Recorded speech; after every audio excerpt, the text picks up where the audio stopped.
खुलुमबाय स्टुडियाव आं उदास्रि मोसाहारि बाथौपुरी काटलिगाव केन्द्रीय बाथौ फुजा मेलाया 9 साननि मेहेरगोनां हाबाफारिजों जागायबाय।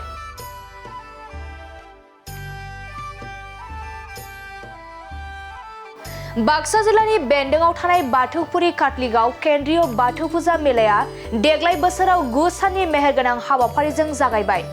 28 खालारनिफ्राय 5 फेब्रुवारिसिम 9 साननि बायदि मेहेरगोनां हाबाफारिनि गेजेरजों खुंफुंजानो गोनां बे बाथौ फुजा मेलाखौ दिनै हाबाफारि बायदियै गाहाय दरखंखौ बेखेवनानै होयो जामुदर रामसियारि आरो बाक्सा जिल्लानि एसपि उज्जवल प्रतिम बरुवाया। देग्लाय बोसोरनि बाथौ फुजा मेलायाव गुबुन गुबुन बोसोरफोरनि बायदिनो बायदि हारिमु दिन्थिफुंनाय मीना बाजार एक्सपोजों लोगोसे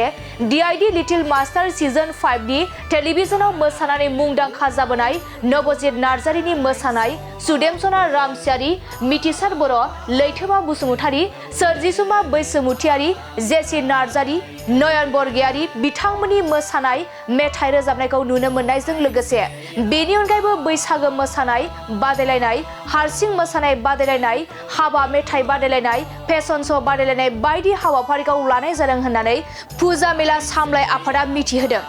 बेनिखायनो गुबुन गुबुन बोसोरफोरनि बायदिनो देग्लाय बोसोरावबो हारि धोरोम राव बासियालासे बयखौबो लैहोर लैहोर फैनानै बे बाथौ फुजा मेलाखौ मदद होनो आरो हेफाजाब होफैनो खुंफुं आफादा हांख्रायहरदों।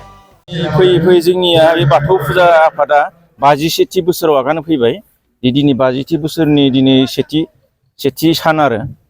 गासै 9 साननि थाखाय खुंनो आखायाव लानाय जादों। बे 9 सानाव दिनै जोंनिया मागो दाननि नैथि मंगलबार गोथार सान, बे दिनै सेथि बार आरो दिनै सेथि सान हाबाफारि हिसाबै जोंनिया नै दा मेन गेटखौ बेखेवनाय दंमोन, बे जानानै थांबाय आरो जोंनि नै आफादनि फिरफिला बेखेवनाय बेबो जाना थांबाय आरो गोथै सि बावनाय बेबो जाना थांबाय आरो नै दा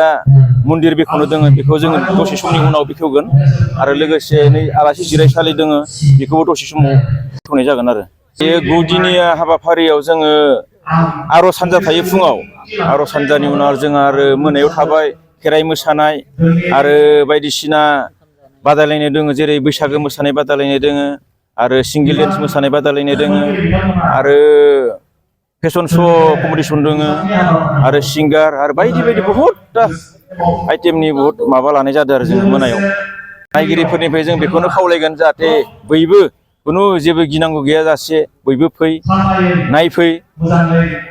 हेफाजाब होफै जोंखौ बयबो, जाहाथे जों उनफोरावबो जों बिदिनो खुंलांबाय थानो हायो, रावखौबो जों गिनांगौ गैया। बिदिनो मोजाङै जानाय लोंनायनिफ्राय लानानै नायनायनिफ्राय बेरायनायनिफ्राय जों जोबोद मोजां मोजां नायथावथाव बेरायथावथाव डेक'रेसननिफ्राय लानानै बायदिसिना रोजाबनाय मोसानाय बहुद मोजां आकर्षणीय हिसाबै जोङो खुंनो आखायाव लादों आरो केसेटि मोसानाय बादायलायनाय एक्सुवेलि बर'निल' नङा, बेयाव एसामिसबो जानो हागौ, हिन्दीबो जानो हागौ, बर'बो जानो हागौ, राभाबो जानो हागौ, जों जायखिजाया मेथाइ